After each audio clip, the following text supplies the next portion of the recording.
Hey, how are you today? This is Josh Patrick, and you're at Cracking the Cash Flow Code.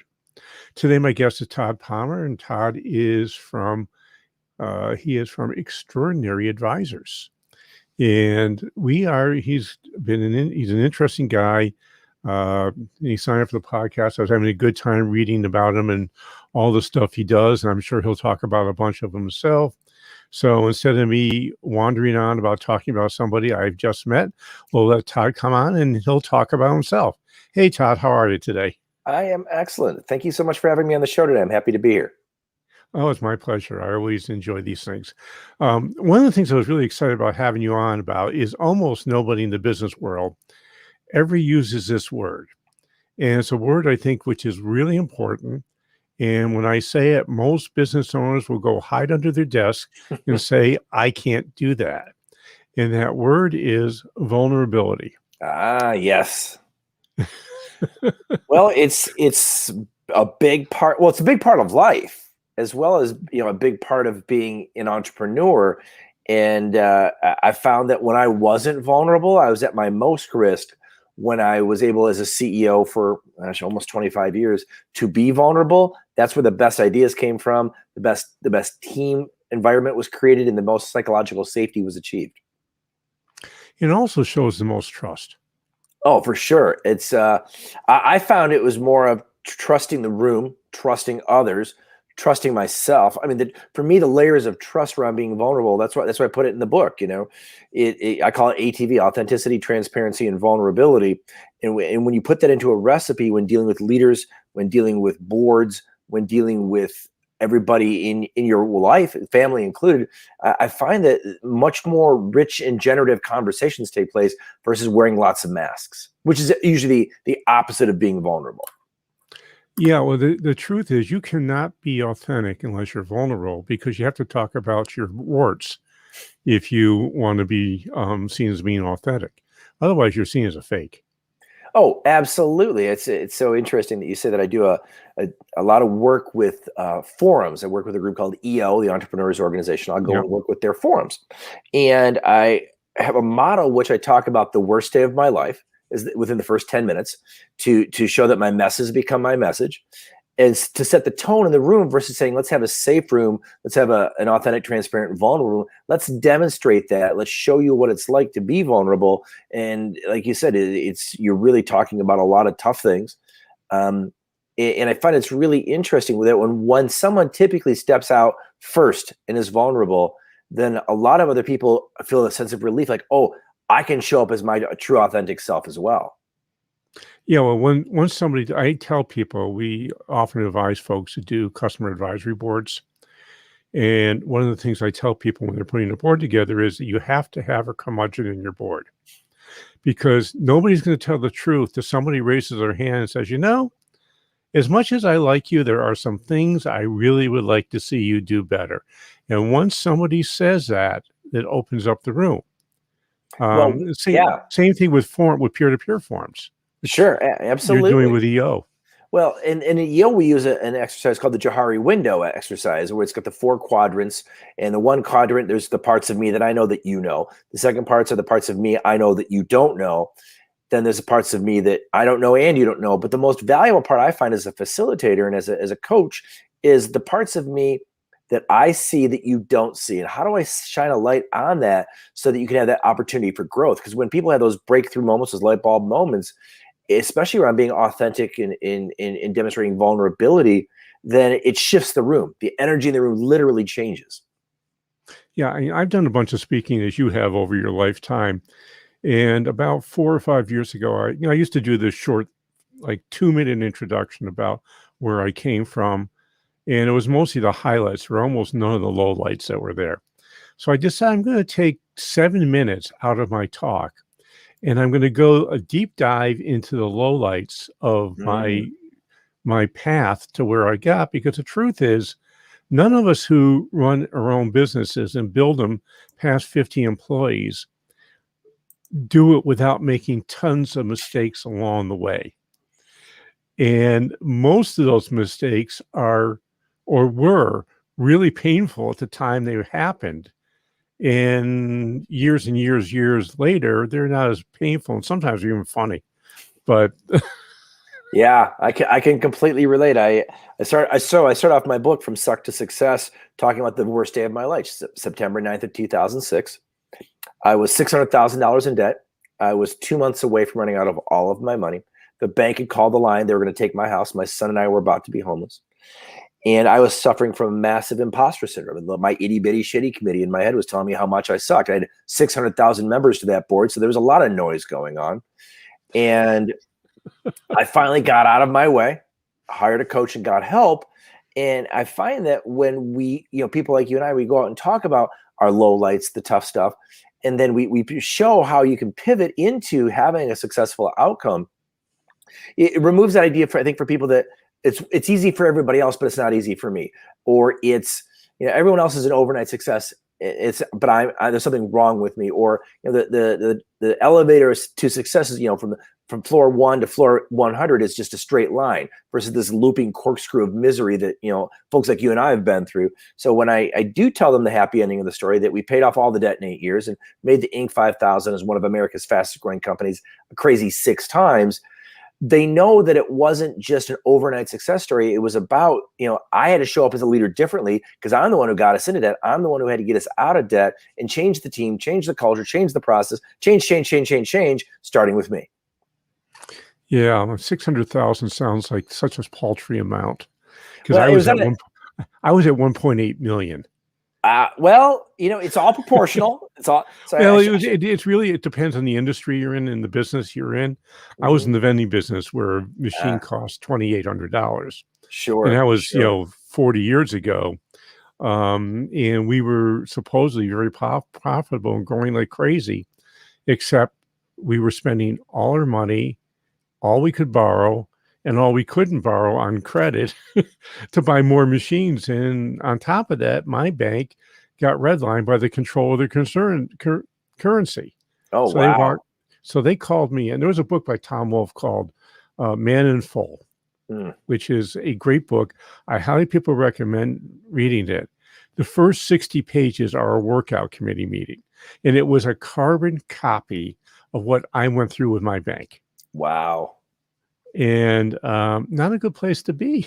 No, it's not a good place to be. We were at 600,000 in debt on about a $2 million run rate, but we're in the staffing space. So margins were razor thin. I didn't, as the CEO, have a good framework to price things appropriately. So we were running razor thin. 2 clients of ours went belly up on us. So of the 600,000, I think it was like 245,000, give or take, was immediately discharged, completely uncollectible. And if you understand anything about the staffing space, 85% of your invoice to a customer is your payroll and your burden, which is paid to other parties and to the employees. So your margins are super, super thin. We didn't have enough cushion built in there. And when you look at, $600,000 in debt on a $2.5 million run rate, when really your profits on that are about 300,000, you're incredibly upside down relatively quickly. Yeah. So I would love to have a $300,000 profit on $2.5 million in sales. But the truth is, let's talk about that for a second, because I think this is something that's really important that most private business owners, especially blue-collar private business owners, never test, which is pricing capacity. Mm-hmm. Well, so go ahead. So what did you learn about that? So I learned about it from my coach. I hired a guy named Greg. He ran a $600 million staffing company before he came to work with me. He had retired. So they'd sold that, scaled it and sold it. And he talks about it in the book. He was nice enough to contribute a chapter about margin magic. And he talked about how pennies really do add up in these really razor thin margin businesses. So what we did, for example, is we were $600,000 in debt. We stopped the hemorrhage because essentially on September 9th, I fired everybody, started over, retooled the team, hired for culture, not for resume, DNA over resume mindset. And as we're going through the pricing model, we started hunting for nickels and dimes. And we figured out that if we can find that inflection where there's a greater demand and a diminished supply of human capital, then what that'll allow us to do is we can actually charge more for what we do and get paid faster, which ultimately was how it worked out. But we took a look at every single line item on the P&L. and where could we cut? Where could we renegotiate? Where could we peel 20 cents off of every dollar there? Figured that out. Then we went to the client and the employee side of things, and where can we make up 20 cents there? So we essentially traded 20 cents on one side of the ledger for 20 cents on the other to come down to 40 cents. You think 40 cents, that's not a lot of savings. Well, we had 600 employees. We had all this payroll going out the door. 20 cents added up relatively quickly to scale. So that's how we were able to, and we got paid faster, so we didn't have to pay the bank as much. So we peeled a lot more than 20 cents off of the financing note. Ultimately, it was always hunting for pennies and nickels versus, I think, a lot of entrepreneurs, I know I was looking for that ability to come in with a hatchet, clear out, a huge piece of, I added 15% to the bottom line because I made this one decision. For us, at least, it was a lot of small decisions, looking for pennies, peeling the money back, using the money we found wisely, and being able to pay off the note we had created. Yeah, we call that fail fast, fail cheap, which I is like that. which is the improvements you're going to make in your business. If you're doing some sort of a process improvement program, and everybody who's listening, you need to have a process improvement program. It might be lean, it might be agile, it might be the theory of constraints, it might just go back to old Deming from 1984 and his 14 points. But you need to have a process improvement program in your company, and that process improvement program is nickels, dimes, and pennies. Yeah. Mostly nickels and dimes, not pennies, but it's not dollars, I'll tell you that. No, we didn't find dollars either. And what we found also for us, anyways, and I think that when I coach my clients, I often help them try to figure out what is your unique niche. What do you do better than anyone else in the world? What is your ikigai, and how can someone pay you for it? So for us, we doubled down on skilled trades labor staffing in Detroit, Chicago, and Houston. And in those three markets, we had three definable niches that we went after, and we decided to own not the opportunities from the client's perspective, but we decided to own the supply chain. We decided that we're going to get as many candidates during the recession, this is 07, 08, 09, that we can, that will help us fill the need when it comes back, because we did survey questions. And the survey question of the client was, when the economy comes back, because we believe it will, what was the first position you're going to hire for? And we kept hearing the same things over and over again in those three cities. In Houston, oil, if you can find me an underwater welder, we'll pay whatever it costs. In Detroit, it was, I needed CNC Mazak machinists to do high-end non-automotive parts. And in Chicago, it was around food manufacturing. And it was all these high-skilled people. So as we collected those resumes, we figured out, how do we pivot them back into marketplace? So we decided that for us, we want to own a very razor-thin niche. We want to be the number one player in that niche, own the supply chain, not the demand side, and be able to charge more, get paid faster, so that we can be where we should be versus being seen as a commodity provider. Cool. So that I love companies that go to really small niches. When you have a really small niche, it's easy to own the market. Right. When you have a big niche, unless you're Microsoft and you have the brains of Bill Gates and Paul Allen, you're not owning any market. In fact, you're probably going to get eaten then, because you're a minnow with a bunch of sharks running around you. It's one of the reasons I really like vertical software companies. They almost don't have any competition, and they get to have ridiculous margins because it's such a small niche. The big guys aren't interested. Yeah, we had the same situation. We were in a very tight niche. We took our margins, I think we talked about it in the book, I think we took them from like 6 to 7, from 6 or 7% to 26% in less than 2 years, because we owned the niche. We had the supply. So when a client says, well, I don't want to pay your fee, or I don't want to, we really like Josh in the interview, but we just can't afford him. Like, that's okay. We've got 3 other companies Josh is interviewing with this week. So it's fine if you don't want him. What, you got 3 other companies? Oh yeah, because our job is to own the candidate, like a Hollywood or a sports agent. How many offers can I get them? That became our KPI, our metric, so that we were able to, again, own that really small vertical. There's a company we talk about in the book. They own a vertical of, they were in medical staffing, then they doubled down on medical staffing for schools, and then they doubled down on medical staffing within schools for very specific 2 skill sets. And they owned the marketplace because they owned the candidate supply back into those schools. Schools by law have to have these people on staff. So they essentially, the schools had one choice for a provider, and price became not as much of an issue versus being seen as, competing against the big behemoths in any space. So about 10 minutes ago, you mentioned something I wanted to make sure we came back to before we ran out of time, which is hiring for fit or culture values versus hiring for skills. Um, Talk about your metamorphosis with that, because I have my belief of the four areas that you need to pay attention in your business. Values is number one on the list, because if you don't have values led, you don't have a company worth anything. So talk about your journey that happened with that. Oh, great question. I agree with you 100%. It's core values, values and culture beat strategy every day. And for us, we had to really figure out, as the leader, what were my core values? And we figured out that the mistake I made was I was only hiring people By prior. by by by the way, I want to tell you something. You just said the key. What are my core values as the owner? This is not a group activity. So Yeah. continue. Sorry. Oh, no. Yeah. Well, at least at that stage, I mean, I fired everybody. There was a group of one, right? Right. There was only one person getting a vote. And so what we figured out was I could train someone to be a good recruiter. And actually, we ended up hiring a third party because they were better at training people than I was. So but we couldn't train people to be good people. So we came up with a model called hire for DNA, not for resume. And in that process, we were able to flesh out and identify people who matched our core values as an organization. And every one of our core values had a story attached to it. Some of them in the beginning were my stories. Over the course of time, it became other people and their stories because we added into the team and started collecting stories. So that in the interview became very much a conversation, not versus, here's your resume, here's your background, how are you going to fit our organization? That's part of it. But when we started telling people our stories, so the first story I tell is the 2006 story of firing everybody and being in debt. And if people were still in their chair and they hadn't gotten up and ran into the corner screaming and hollering, then I knew I had at least somebody to talk to. Pivoted that through the course of time so that when we were out recruiting people, they knew who they're going to come work for. Second piece I found was so important is I, as the CEO, had to be willing to hire and fire by the core values that I had to put out there and that I had established.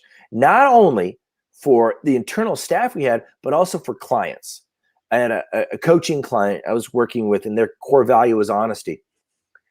Pretty good core value to have. First night I'm in town, I'm meet with the leadership team during the day, lay out all their plans, go to dinner that night with the CEO and his wife, have a great time. Next day, we're doing our wrap-up session. He goes, hey, let me take you to the airport, but first, let's stop off and get some lunch. Perfect. At lunch, I met somebody who wasn't his wife. I believe it was his girlfriend. And we're driving to the airport. I say, hey, I just want to let you know, your core value is honesty. It's the first thing, and you banged that drum all the way throughout our meetings.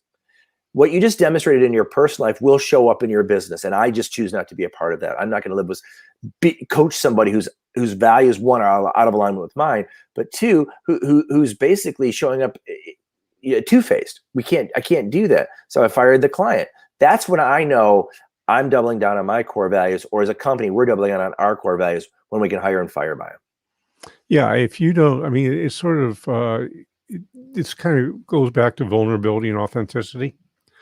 And it's okay to have a core value be an aspirational value as long For as you sure. say it, but you have to say it. I mean, my core value is personal responsibility. And when I started down that road, I was not personally responsible. Mm. I would blame others and I would justify my way through life. And here I was saying how wonderful the core value of personal responsibility was. And all my employees were snickering behind my back and calling me a BSer. Yeah, sure. I mean, that's what you get when you don't tell the truth about this. Had I said personal responsibility is something that's really important, I am going to work really hard to make myself personally responsible. I want you to help me with that, but we're not there yet. Right. As a company or me, now that's a value I can use on a daily basis as long as I'm honest about where I am in the journey. For sure. And there is a space for aspirational values because we're human beings. We're not done yet. We're always evolving. We're always growing. Inside out leadership is an evolutionary experience. So if you can be aspirational, you can state that. And I love what you said. Like, can you help me get there? If I could get there by myself, I would already be there. I need a little help. So that makes a Oh, complete amount of sense. I'm reading Dan Sullivan. I forgot who this ghostwriter is. He's writing this book now called Who, Not How. Mm. And I ran across a guy named Brian Main probably 12 or 13 years ago who does a thing called goal mapping. And in there, he started talking about who. So when I started doing my planning process, I replaced the how with the who and let the who's figure out the how. And the who's are the people you're going to bring on your team to help you, because none of us, and I mean none of us, get to where we want to go in life by ourselves. Couldn't agree with you more. I always tell people that problems in business are really simple. They're really simple.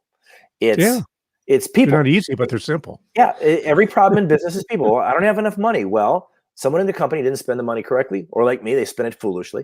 They didn't show up to the bank meeting. I have issue with strategy. Well, which person is responsible for strategy? Crazy as it sounds, it usually flows right to the top, and the bottleneck is at the top of the bottle. It's usually the CEO. And I tell the CEO, you said, so your problem's simple, it's people. And as a CEO, you only have two jobs. You only have two jobs. You remove bottlenecks for everything in the company, everything in the organization, everything in your life. Remove the bottlenecks, And number two, make it easy for customers to work with you, and make it easy for employees to work for you. You do that, you remove bottlenecks and you make it easy for both those parties, life is going to be a dream. It's really hard work. Yeah, what I find is what it takes to create a sustainable or a sale-ready company is really pretty simple. But it's really hard to do it. You have to work your rear end off. I can tell you in 10 minutes what it takes to create an economically sustainable business. Sure. You're now going to work the rest of your life to get there. Absolutely. It's one of those situations where there's this myth of being an entrepreneur, this myth of being a CEO. The reality is it's really hard work. Only less than 5% of all companies in the United States ever make it to 1 million or more in revenue. 80% of businesses. I don't think it's that high, by the way. Yeah, I was told. I think there's 28 million businesses in the United States. Only 300,000 do more than $5 million in sales. Okay. So it's a really small number once you start getting up there. Yeah, and then you throw into all the other parts of life that come into play. Being an entrepreneur it's an old quote, but it still does make sense. Being an entrepreneur is the decision we make to work 80 hours a week for ourselves versus working 40 hours a week for somebody else. Yeah. So, hey, Todd, unfortunately, we are out of time. So what's the title of your book, and where can people find it, and where can they find you? Yeah. So, the easiest place to find me is at my website, extraordinaryadvisors.com, or my book website, from sucktosuccess.com. Very fortunate. It's been an international bestseller. So if you go to either website, I'm happy to give anybody who's listening today a chapter of the book for free. So just remember, From Suck to Success or extraordinaryadvisors.com, go there. And should anybody want to have a conversation with me, I'm giving away 30 minutes of my time for free to talk about helping anyone else, go from suck to success. Cool. I love that. I have two things I'd like you to do. First, please, and I could go pleasing on for another 3 or 4 minutes, but I'm not. I would love to have you go to wherever you're listening to this podcast and please give us an honest rating or review. If you hate us, and I hope you don't, you can say you hate us, and I hope you love us and tell us you love us. Either one is a review, and I want to hear what you're thinking about the show. The second thing is, those who have been listening to the show for a while know I am a huge fan of Donald Miller's Story Brand. And today, when we're recording this, which is April 12th, we are about to launch our second website using the Story Brand framework, which is our sustainable business site for people like you who are listening to this podcast. I'd love to have you take a look at it and let me know what you think. It's www.sustainablebusiness.co. It's not .com, it's .co.